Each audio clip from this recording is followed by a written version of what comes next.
hermanos,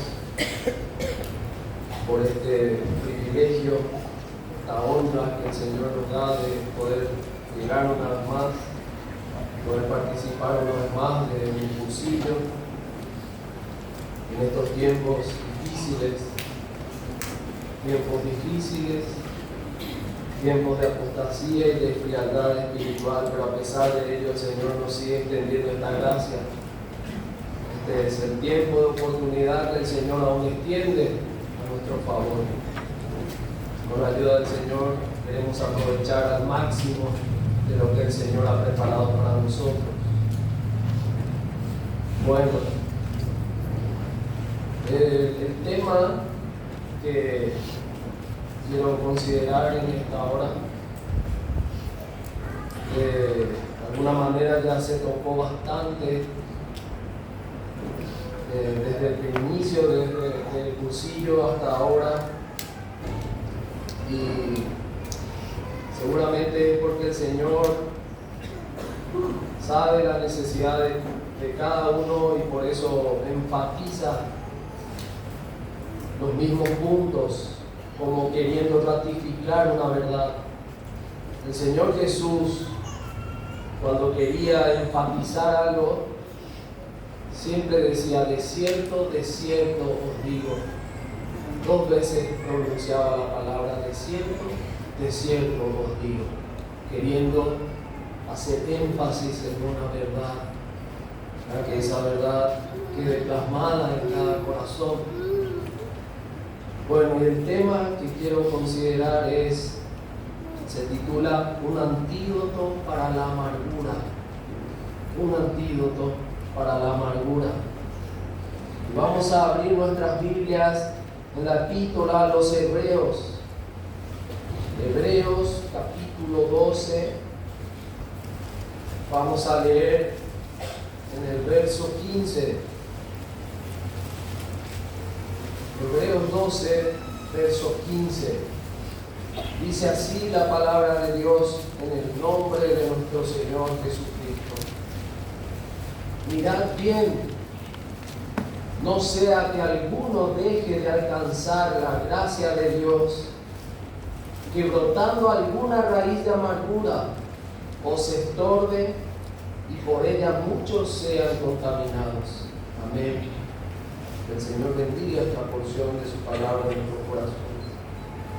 Bueno, el apóstol Pablo dice: mirad bien, estén atentos, examínense o cuídense de esto. ¿De qué cosa es que el apóstol está advirtiendo a que nos cuidemos y a que examinemos y que prestemos atención? Dice: no sea que alguno deje de alcanzar la gracia de Dios. ¿Qué es la gracia de Dios, hermanos? Es el favor de Dios obrando en nuestra vida. Esa es su gracia. El favor de Dios obrando en cada una de nuestras vidas. Y agrega que algo podría estar estorbándonos para que podamos ver esta gracia obrando a nuestro favor, como si fuera que algo nos estorba en nuestra visión. Cuando algo nos entra en el ojo, nos estorba y la visión se vuelve nítida, no podemos ver claramente o no vemos directamente. Bueno, así mismo el apóstol Pablo está presentando algo que puede estar estorbando para que veamos esa gracia obrando a nuestro favor. ¿Y cuál es ese estorbo? La amargura. Dice el apóstol que brotando alguna raíz de amargura os estorbe y por ella muchos sean contaminados. Hermanos, este es un tema tan delicado y a la vez está tan escondido en cada uno de nosotros que no se ve a simple vista. Y no lo podríamos notar si no fuera por la luz de la palabra. La amargura, hermanos, es como una semilla que brota y echa raíces profundas en cada corazón que está amargado. Esta semilla brota después de que uno haya sido ofendido, de que haya sido herido, golpeado, calumniado, injuriado. Y en ese momento echa sus raíces. Y para dar un ejemplo, es como una manzana, como la fruta de una manzana. La fruta de una manzana nosotros la podemos ver bien roja, bien madura, pero cuando cae esta fruta, automáticamente la alzamos y la volvemos a mirar y aparentemente no le pasó nada, aparentemente está intacta, aparentemente sigue igual, no se nota nada al principio. Pero a los pocos días, pasando 2, 3 días, ese lugar donde sufrió el golpe empieza a magullarse, empieza a necrosarse, empieza a pudrirse y se queda negra esa parte que sufrió el golpe. Bueno, así también, hermanos, es la amargura en cada uno de nosotros. Al principio no se nota nada, pero al paso de los tiempos, al paso de los meses, sin darnos cuenta, nosotros evidenciamos que nuestro corazón está amargado.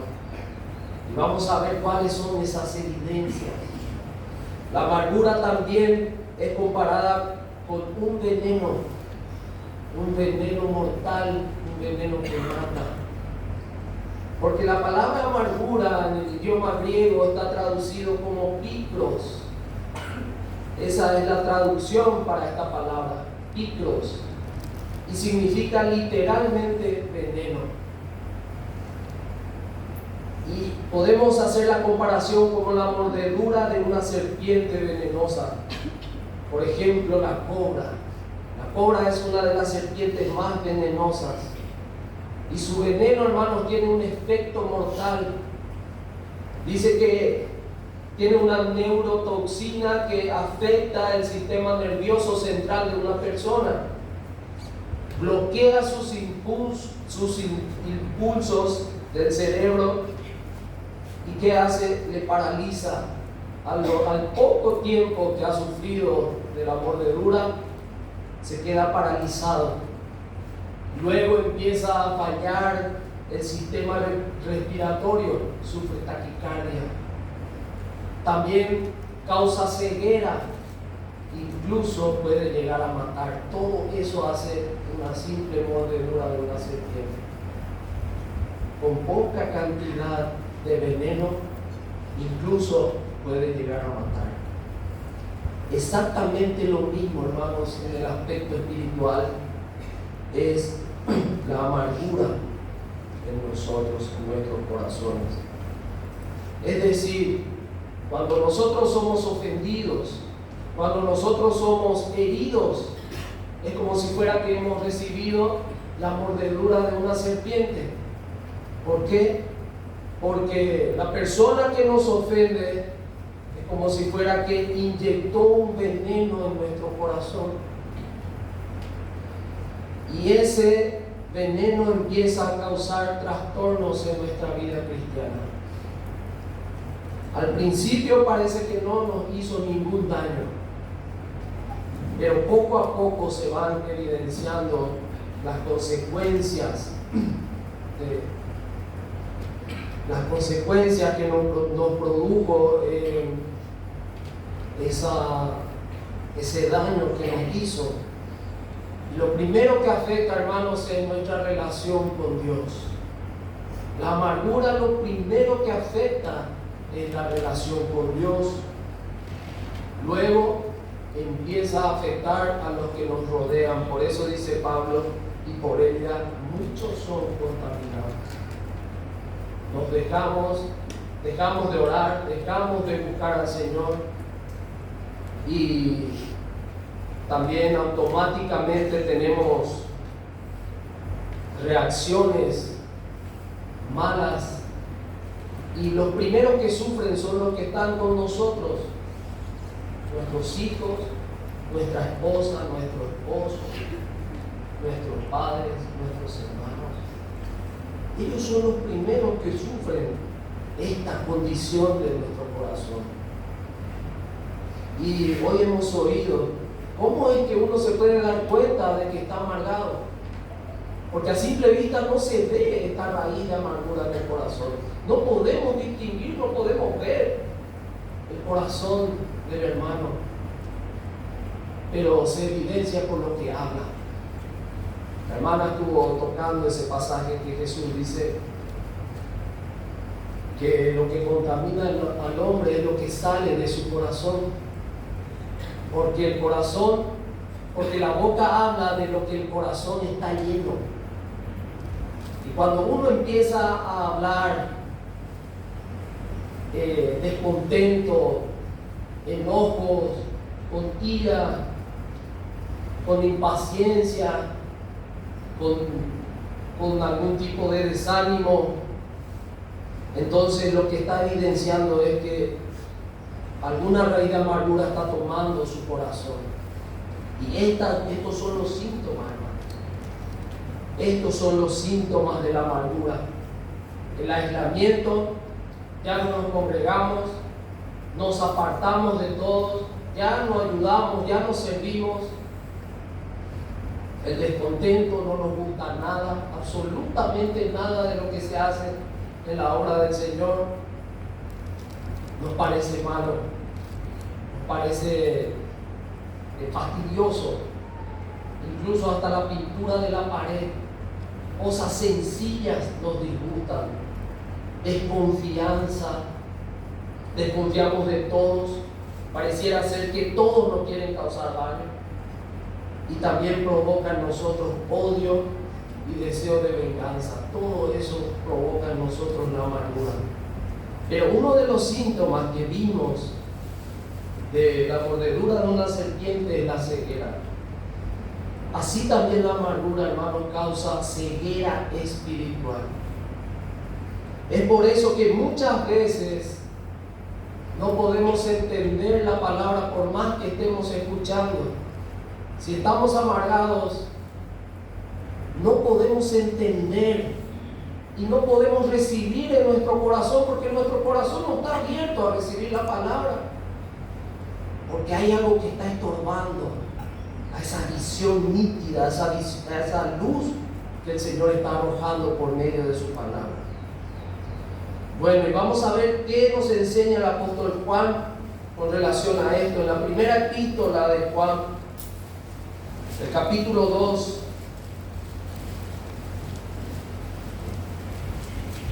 primera epístola de Juan, el capítulo 2, vamos a leer desde el verso 9.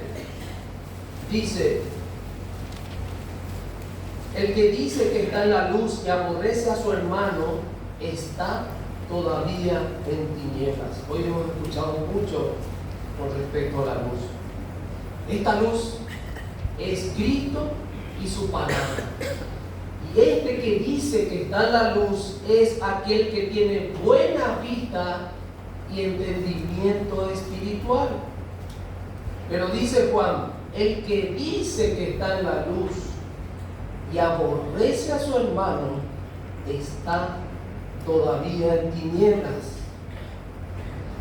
Lo que quiere decir Pablo es que por más que nosotros profesemos una fidelidad al Señor y delante de los hermanos, si yo odio o si yo aborrezco o tengo algún enojo contra alguno, quien sea, ya sea mi papá, ya sea mi hermano, ya sea mi cuñado, ya sea mi suegra, sea quien sea, dice Pablo, si aborrece a su hermano, está todavía en tinieblas, que significa que está a oscuras o tiene ausencia de luz. ¿Está andando a oscuras o en ausencia de luz? Dice el verso 10, el que ama a su hermano permanece en la luz y en él no hay tropiezo. Este es aquel que puede amar a su hermano con el mismo amor con que Dios nos ama a nosotros, el amor divino, el amor puro, el amor verdadero. ¿Por qué, hermano, puede amar a su hermano? Porque su corazón está limpio. Su corazón está limpio de toda amargura. Dice, porque permanece en la luz. O sea, permanece en Cristo y su palabra, en obediencia a su palabra.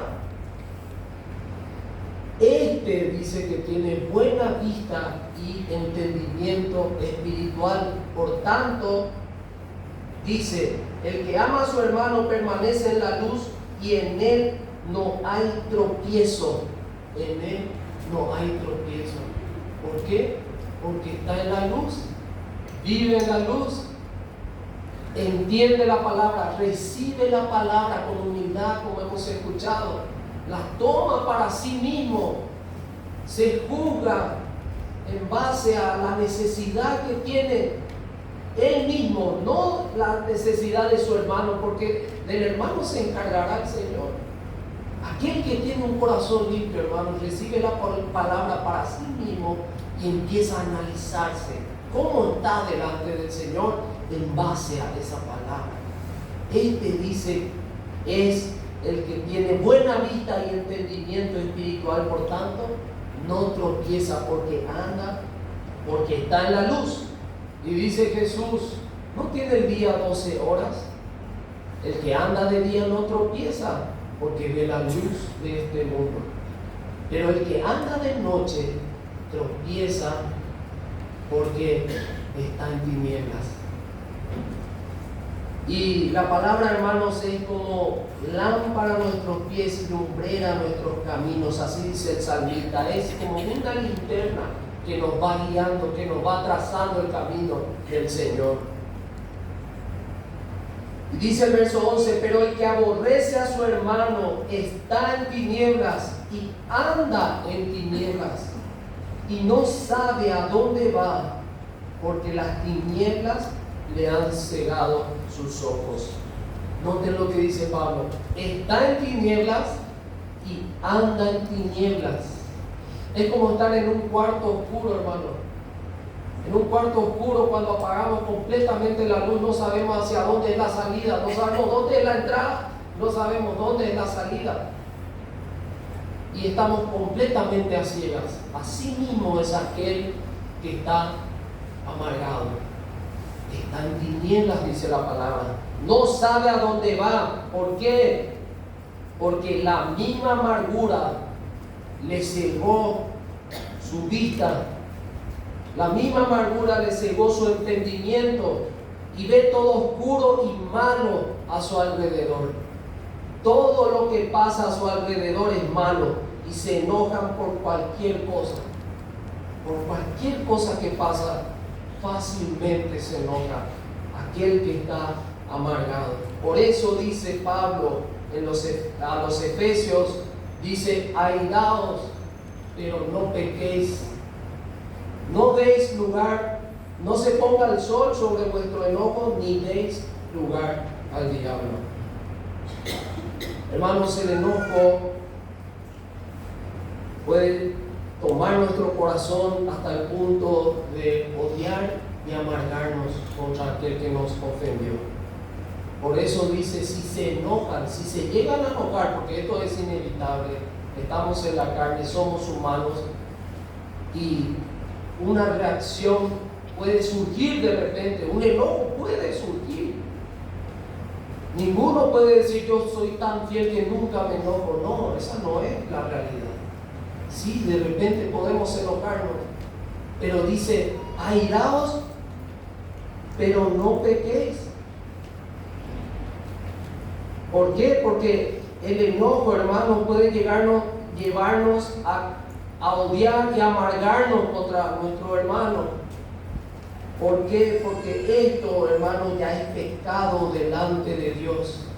El odio y la amargura ya es pecado delante de Dios. Y es como abrirle las puertas a Satanás para que haga destrozos en nuestra vida.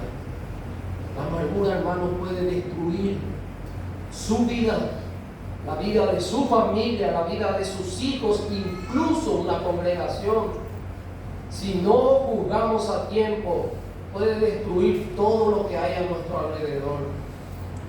Por eso dice, no se ponga el sol sobre vuestro enojo. No dejen pasar ese día sin arreglar la diferencia. O que la ira no le llegue a dominar hasta el punto de odiar y de amargarse. Eso significa, no se ponga el sol sobre vuestro enojo. No permitan que la ira los domine. Por eso dice, no le den lugar a Satanás. No le den lugar al diablo. Por eso es tan delicado, hermanos. Pero gracias a Dios, que Dios nos ha provisto un antídoto para neutralizar los síntomas del veneno de la amargura. Así como lo natural se ha descubierto, gracias a Dios también, el antídoto para los efectos de la mordedura de una serpiente, que es el antiofídico, así también en lo espiritual Dios ha provisto una salida, un antídoto, una solución. Pero dice que cuando alguien es mordido por una serpiente, tiene que aplicar este antídoto rápidamente, lo más rápido que pueda, para que neutralice los efectos del veneno. Así también, hermanos, el antídoto para la amargura tenemos que aplicarlo lo antes posible para que eso no se arraigue en nuestro corazón. ¿Y cuál es el antídoto? El perdón. El perdón. El perdón, hermanos, es lo único que puede curar la amargura. Y vamos a ver qué dice la palabra en Efesios capítulo 4. Efesios, el capítulo 4, vamos a leer el verso 31. Dice, quítense de vosotros toda amargura, enojo, ira, gritería y maledicencia y toda malicia. Noten, hermanos, lo que encabeza esta lista de pecados. La amargura. ¿Por qué? Porque de ella derivan todos los otros males. Porque cuando uno está amargado, en el hogar usted puede notar, hermano, si su esposo o su esposa tiene alguna clase de amargura, usted puede notar, empieza a gritar, empieza a zapatear, empieza a reclamar con ira. Y el hogar pareciera ser que se desequilibra. ¿Por qué? Por causa de uno solo que está amargado. Porque todos los demás tienen que estar reprimidos tratando de sostener la situación. Pero a él nadie le sostiene. A él nadie le puede atacar. ¿Por qué? Porque está en esa situación. Y él no se da cuenta, la persona nunca se da cuenta. Por eso dice, quítense de vosotros toda amargura primeramente. Y luego dice, enojo, ira, gritería, maledicencia y toda malicia. Nosotros tenemos que quitar esto. Es algo que el Señor no va a venir a quitar por nosotros. Nosotros tenemos que sanar con el perdón. Nosotros tenemos que perdonar. Por eso dice, quítense ustedes toda amargura. Antes bien dice, sed benignos unos con otros. Hemos escuchado hoy. Antes bien, sed benignos unos con otros, misericordiosos, perdonando unos a otros, como Dios también nos perdonó a vosotros en Cristo. Entonces, hermanos, ¿cuál es la excusa que le podemos poner al Señor si estamos en esta situación? Ninguna, porque dice la palabra, perdonando unos a otros. ¿Cómo? Y da un ejemplo. Como Dios también os perdonó a vosotros en Cristo. Pero nosotros nos vamos y decimos, no, pero me hizo esto, me hizo aquello, me dijo esto y lo otro, y me dañó tanto, me ofendió tanto. Muchas veces es justo el reclamo, pero no es justo que nos amarguemos.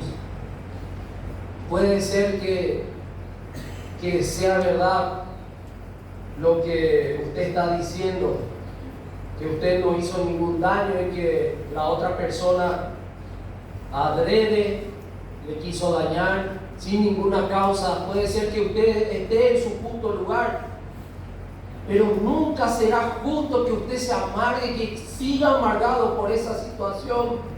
¿Por qué? Porque la palabra nos manda a perdonar y nos da la manera que tenemos que perdonar, el ejemplo máximo de perdón, como Dios perdonó a vosotros en Cristo. Como Dios nos perdonó a nosotros en Cristo, dice la palabra. Hermanos, el perdón verdadero es aquel que perdona y olvida completamente y nunca más se recuerda. Y sin embargo, cuando estamos amargados, en cualquier pelea, en cualquier discusión, ya sale a relucir de vuelta aquello que pasó hace 5 o 10 años y empezamos a reclamarle, empezamos a acusarnos uno a otro por tu culpa y por tu culpa y porque voy, porque... Y nunca termina y cada vez se hace una bola de nieve más grande, más grande, más grande. Y nunca se sana porque no se perdona. No hay perdón. De boca para afuera decimos que perdonamos, pero verdaderamente no hay perdón en el corazón. El que perdona, hermano, olvida, así como Dios nos perdonó a nosotros en Cristo. Y el perdón, perdonar significa liberar de culpa. Eso significa perdonar, liberar de culpa, dejarle libre a aquel que nos ofendió de toda culpa. Por eso hoy hemos estudiado en Colosenses, soportándoos unos a otros y perdonándoos unos a otros. Y dice el apóstol, si alguno tiene algo contra otro, de la manera que Cristo os perdonó, así también hacedlo vosotros. Así también hacedlo vosotros. ¿Y cómo? El Señor nos perdonó, dice que sepultó todas nuestras iniquidades y echó en lo más profundo del mar. Nunca el hombre ha llegado a tales profundidades en el mar. Y allá en el fondo, en lo más profundo, están nuestros pecados. Lo que Dios perdonó y olvidó ya está olvidado y nunca nadie puede ir a revisar qué hay ahí. Ahí están nuestros pecados, hermanos. Es de esa manera Dios nos perdonó en Cristo. Y dice, agregan Hebreos, y nunca más se acordará de ellos. Nunca más se acordará de ellos. Así que no le diga más a su esposa, porque vos hiciste esto y aquello, estamos así. O a su esposo, porque vos actuaste así, o dejaste de hacer esto o aquello, estamos así, vivimos así. Porque Dios nos perdonó tanto al esposo como a la esposa, al hermano, a quien sea. Dios les perdonó de la misma manera que a nosotros nos perdona. Nos perdonó y nos sigue perdonando. Y esa es la manera que tenemos que perdonar para evitar amargarnos. Y vamos a ver, hermanos, cómo el perdón neutraliza la amargura y cómo la gracia o el favor de Dios está sobre aquellos que perdonan y piden perdón. Vamos a ver una maravillosa historia de perdón en Génesis, en el libro de los Génesis,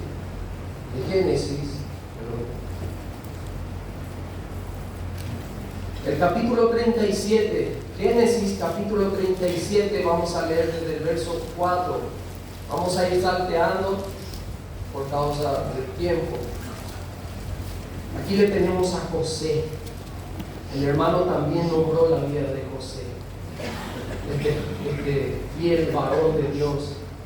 Versículo 4, capítulo 37, verso 4 dice: y viendo sus hermanos que su padre lo amaba más que a todos sus hermanos, le aborrecían y no podían hablarle pacíficamente. Acá está lo que hemos dicho: de la abundancia del corazón habla la boca. Esto, un corazón amargado no puede atacar, hermano, porque está amargado. Entonces dice que le aborrecían y no podían hablarle pacíficamente. Bueno, luego de esto sabemos, José tuvo un primer sueño. Soñó que los manojos de sus hermanos se inclinaban al suyo. Y les contó en su inocencia, les contó este sueño. Y noten lo que ocurre en el verso 8. Dice: le respondieron sus hermanos: ¿reinarás tú sobre nosotros? ¿O señorearás sobre nosotros? Y le aborrecieron aún más a causa de sus sueños y de sus palabras. Luego tuvo otro sueño José, que el sol, la luna y 11 estrellas se inclinaban a él, y les volvió a contar a sus hermanos, y ellos reaccionaron. En el verso 11 dice: y sus hermanos le tenían envidia, mas su padre meditaba en esto. Noten, hermanos, cómo la amargura va en aumento. Primero le aborrecían y no podían hablarle pacíficamente. Luego ese enojo crecía aún más. Luego aquí ya vemos que le tenían envidia. Después de esto, Jacob envió a José junto a sus hermanos al campo a ver cómo estaban. Y dice que él iba en su inocencia ahí con toda libertad junto a sus hermanos. Y dice que ellos le divisaron a lo lejos. Y cuando le vieron a José empezaron a tramar entre ellos. Y dice el verso 18: cuando ellos lo vieron de lejos, antes que llegara cerca de ellos, conspiraron contra él. ¿Para qué? Para matarle. Conspiraron contra él para matarle. Ahora ya no era un simple enojo, ya no era una simple envidia. Ahora ya le querían matar a su propio hermano, imagínense. Luego, hermanos, después de esto, en vez de matarle, entre ellos se pusieron de acuerdo y dijeron: bueno, vamos a tirarle un pozo. Y dice el verso 24: y le tomaron y le echaron en una cisterna, pero la cisterna estaba vacía y no había en ella agua. Le tiraron al pozo, un pozo que por lo menos tenía 2 metros de profundidad, que no tenía pozo, y le dejaron ahí a su hermano José. Y luego empezaron a tramar entre ellos, dice el verso 25, y se sentaron a comer pan. Imagínense el corazón malvado que tenía. Le dejaron a su hermano solo en el pozo y se sentaron a comer pan y empezaron a tramar qué harían de él. Y decidieron entre todos, en vez de matarle, dijeron: bueno, vamos a venderle, vamos a quitar algún provecho del inservible José, vamos a venderle.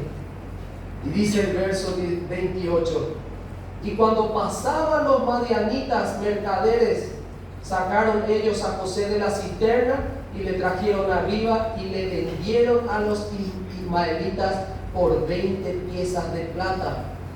Y llevaron a José a Egipto. Aquí ya le vendieron a su hermano.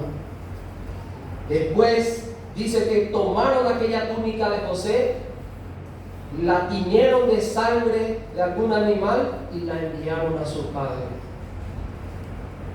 Hicieron hacer creer a su padre que José fue devorado por una fiera. Dice el verso 33: y él, hablando de Jacob, la reconoció y dijo: la túnica de mi hijo es. Alguna mala bestia lo devoró, José ha sido despedazado. Hermanos, le hicieron creer a su padre que José había muerto. a causa de una fe, a causa de una fiera. Dice, José ha sido despedazado. Y sí, literalmente, hermanos, fue despedazado, pero por sus hermanos, por la maldad de sus hermanos, por la amargura de sus hermanos. Luego de esto, los madianitas, noten que ni aún los madianitas le quisieron a José. Verso 36, y los madianitas lo vendieron en Egipto a Potifar, oficial de Faraón, capitán de la guardia. Ni aún los propios madianitas quisieron a José, porque no veían nada bueno en él, entonces decidieron venderle a Potifar. Hermanos, ni sus hermanos, ni los madianitas, absolutamente nadie, a nadie le interesaba la vida de José, pero había uno que no quitaba el ojo de él. Había uno que estaba atento a todo lo que José estaba padeciendo y estaba decidiendo. Capítulo 39, vamos a ver. Capítulo 39 dice: llevado pues José a Egipto, Potifar, oficial de Faraón, capitán de la guardia, varón egipcio, lo compró de los ismaelitas que lo habían llevado allá. Y dice verso 2, mas Jehová estaba con José, y fue varón próspero, y estaba en la casa de su amo el egipcio, y vio su amo que Jehová estaba con él, y que todo lo que él hacía, Jehová lo hacía prosperar en su mano. Así halló José gracia en sus ojos, y le servía, y él le hizo mayordomo de su casa, y entregó en su poder todo lo que tenía. Noten, hermanos, la gracia de Dios sobre la vida de José. La gracia de Dios sobre la vida de este varón. Si lo alcanzan a ver, él pudo ver el favor de Dios obrando en su vida, porque Dios le estaba dando gracia delante de Potifar, hasta el punto de que dejó incluso su casa a cargo suyo, lo puso como mayordomo. ¿Por qué, hermanos? Porque Jehová estaba con José, dice la palabra, y él podía ver la gracia de Dios en él. Luego sabemos por la historia que la mujer malvada de Potifar quiso acostarse con José, pero José no quiso, dice. Por causa de esto, esta se enfureció, le calumnió, le injurió y le acusó con su amo Potifar, mintiendo, diciendo que José quiso abusar de ella. Entonces su amo vino enfurecido y mandó meter a la cárcel, a un calabozo, al joven inocente José, dice el verso 20 de este mismo capítulo.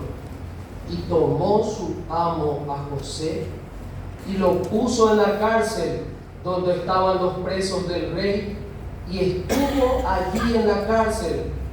Pero Jehová estaba con José y le extendió su misericordia y le dio gracia en los ojos del jefe de la cárcel. Y el jefe de la cárcel entregó en manos de José el cuidado de todos los presos que había en aquella prisión. Todo lo que se hacía allí, él lo hacía.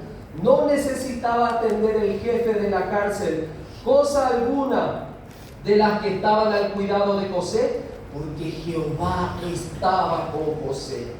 Y todo lo que él hacía, Jehová lo prosperaba.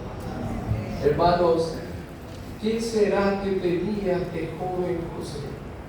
¿Qué será que tenía este joven para que Dios le tenga en tanta estima? Si podemos ver, hermanos, en este relato que hemos venido leyendo, en ningún momento vemos amargándose a José. Hermanos, sus hermanos le aborrecían, no podían hablarle pacíficamente, le odiaban, dice que le envidiaban, le quisieron matar, le vendieron a los ismaelitas. Y él no se amargó contra sus hermanos. Luego los ismaelitas, estos impíos, le tomaron y no quisieron nada con él y le volvieron a vender a Potifar. Tampoco se amargó contra los ismaelitas. Y luego vemos a aquella mujer impía, José, sirviéndole con toda libertad, con toda inocencia, y ella quiso abusar de esa inocencia y le acusó a su amo falsamente, le injurió, le calumnió, y su amo le tomó y le puso en la cárcel siendo inocente. Y hermanos, no vemos que José se haya amargado ni contra la mujer ni contra su amo. ¿Por qué, hermanos? ¿Por qué José no se amargó? Porque aplicaba el perdón cada vez que le ofendían, hermanos.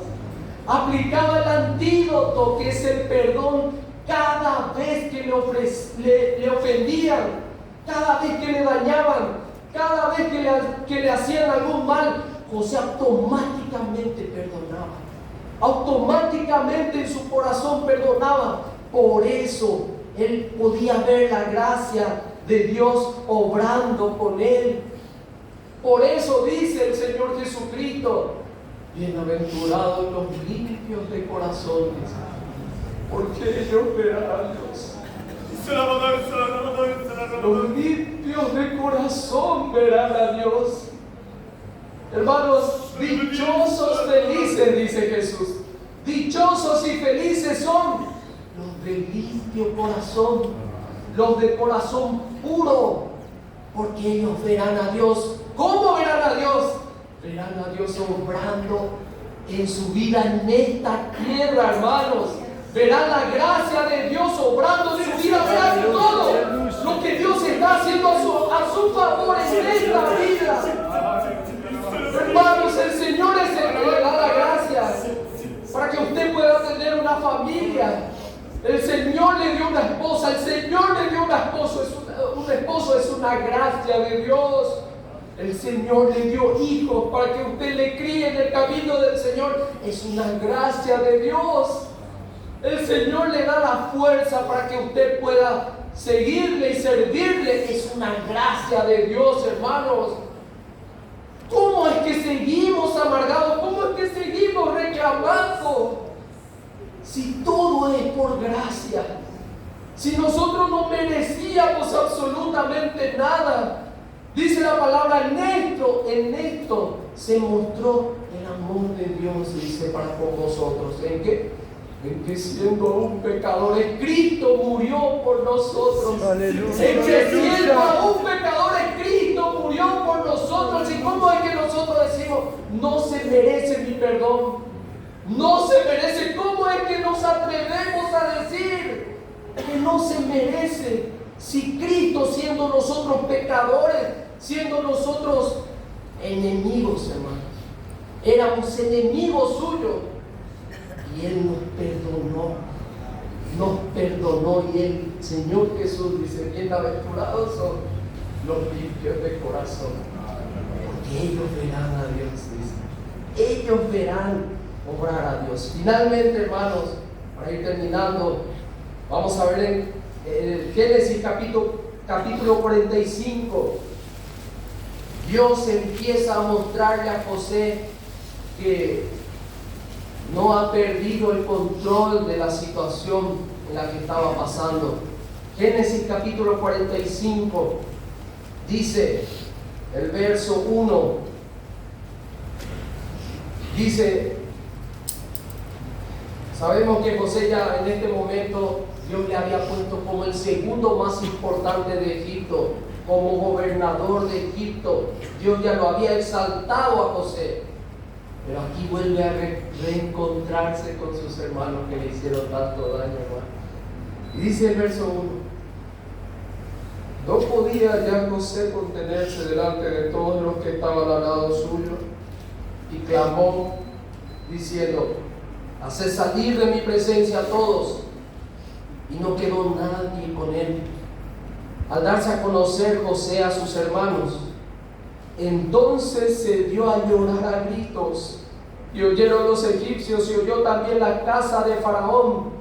Y dijo José a sus hermanos: yo soy José, ¿vive aún mi padre?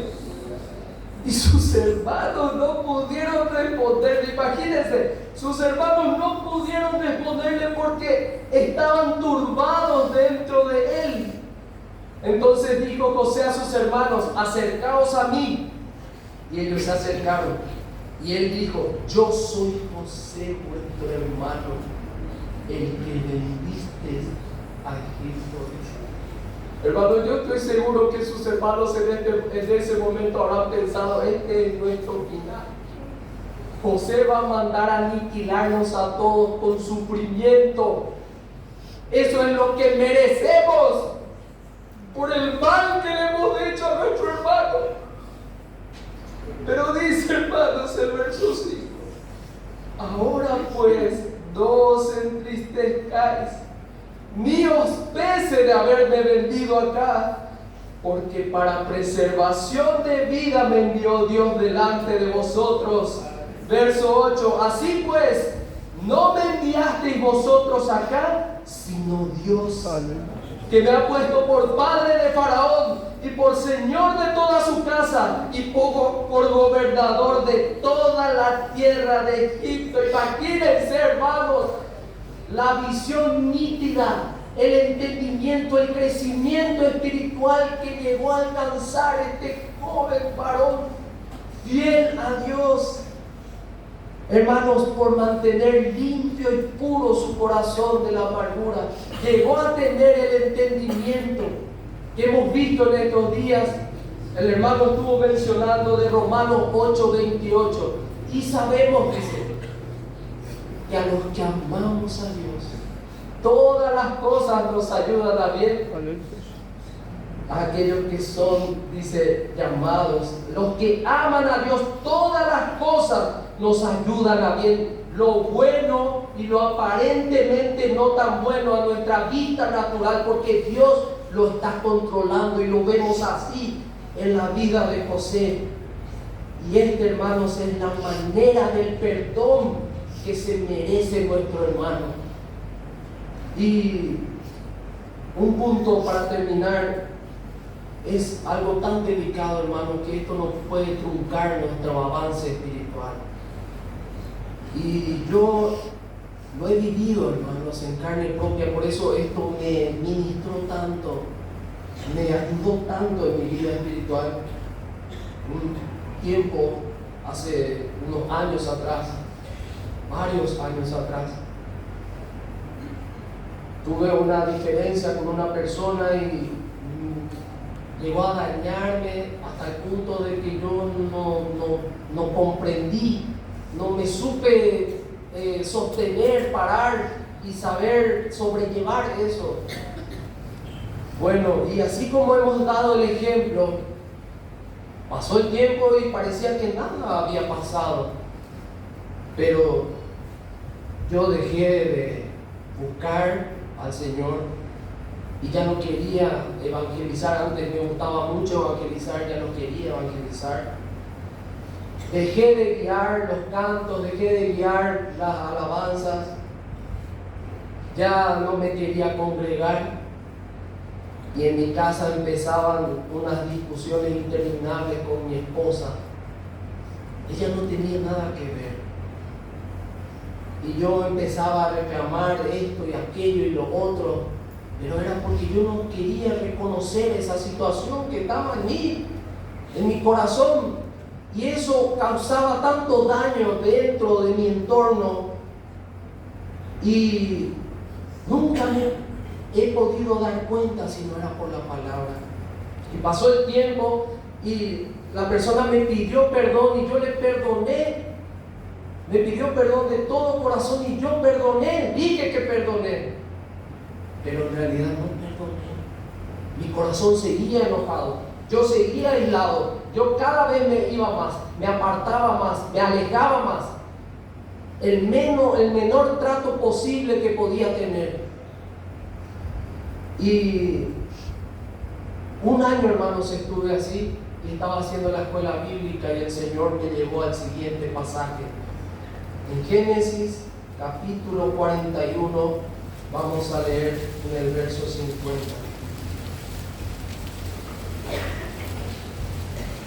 Verso 50. Y nacieron a José 2 hijos antes que viniese el primer año del hambre, los cuales le dio a luz a Senat, hija de Potifera, sacerdote de On. Y llamó José el nombre del primogénito Manasés, porque dijo: Dios me hizo olvidar todo mi trabajo y toda la casa de mi padre. Hermanos, Manasés significa olvidar, remitir, perdonar. Y trabajo alude acá a la aflicción, al daño y al dolor que había sufrido José. Lo que significa es que Dios me ha hecho perdonar todo el daño que me hicieron. Ese fue el primer hijo de José. Y el segundo hijo dice: y llamó el nombre del segundo Efraín, porque dijo: Dios me hizo fructificar en la tierra de mi aflicción. En el momento que yo leí este versículo, hermanos, el Señor automáticamente me hincó el corazón, ahí en la llaga, ahí en el punto negro, me hincó el corazón y me dijo: si vos no perdonás, si vos no le tenés primero a Manasés, nunca le vas a tener a tu Efraín, nunca vas a fructificar, nunca vas a crecer, nunca vas a avanzar, nunca vas a prosperar. Por eso, hermanos, es necesario tenerle primero a nuestro Manasés. Manasés tiene que venir primero para que luego nazca Efraín, para que luego seamos prosperados por Dios, para que luego seamos bendecidos por Dios. Hermanos,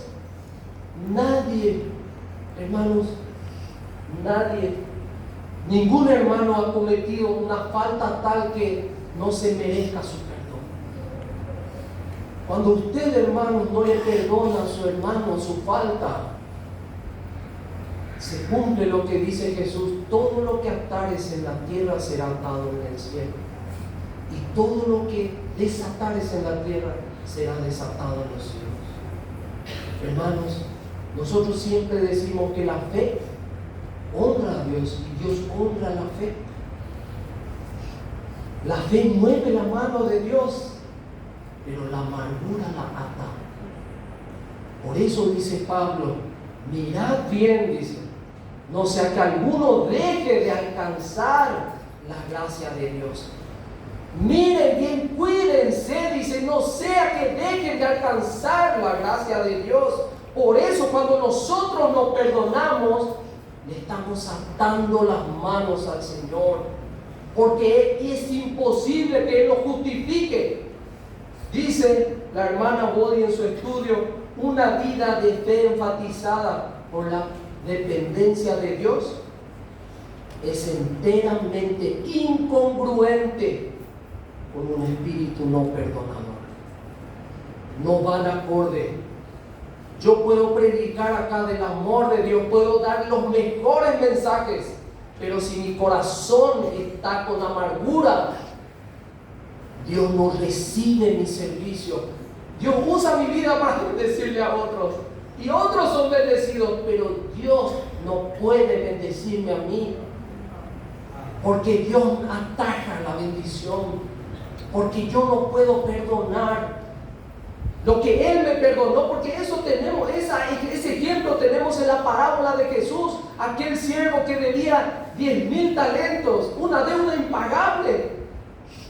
Dice que cuando clamó, su Señor fue movido a misericordia, y eso es lo que hace el Señor cada vez que nos vamos a su presencia. Cada vez, hermanos, por más que hayamos caído allá en lo más profundo, en lo más bajo, por más feo que haya sido nuestro pecado, nos vamos a su presencia, hermanos, y el trono de la gracia está abierto. Aleluya. Su trono está abierto, sus brazos extendidos. Aleluya. Nosotros podemos entrar con toda libertad, con vergüenza, hermanos. Aleluya. Pero podemos entrar a su presencia y pedirle perdón. Reconocer nuestro pecado y dice, si reconocemos nuestra falta, si reconocemos y confesamos nuestros pecados, Él es fiel y justo para perdonarnos y limpiarnos de toda maldad. ¿Por qué, hermanos, entonces nosotros no podemos actuar de la misma manera con nuestro hermano? Dice Jesús, cuando traigas tu ofrenda al altar, y hoy es día de oración, hermano. Hoy es día de oración. Esto yo lo hablo con autoridad, hermano. Hoy es día de oración. Usted va a venir a traer su necesidad aquí al altar. Va a venir a presentar su necesidad al Señor. Va a pedir que el Señor interceda por su necesidad o que le responda aquello que tanto ya le ha pedido. Hermanos, dice Jesús, cuando traigas tu ofrenda al altar y te acordares, dice que si tu hermano tiene algo contra ti, deja ahí mismo tu ofrenda. Y ve, reconcíliate con tu hermano. Aleluya. Ven, reconcíliate con tu hermano y luego ven y presenta tu ofrenda. Luego de reconciliarte, luego de perdonar, luego de abrazarse en el corazón. Porque acá en el corazón es, hermano, no hace falta que usted salga corriendo a pedirle perdón acá delante de todos. No, en el corazón. Perdone y olvide. Y ahí el Señor abre sus brazos para obrar a su favor, hermanos. Así que el Señor nos bendiga ricamente y que esto caiga con poder en nuestros corazones. Amén.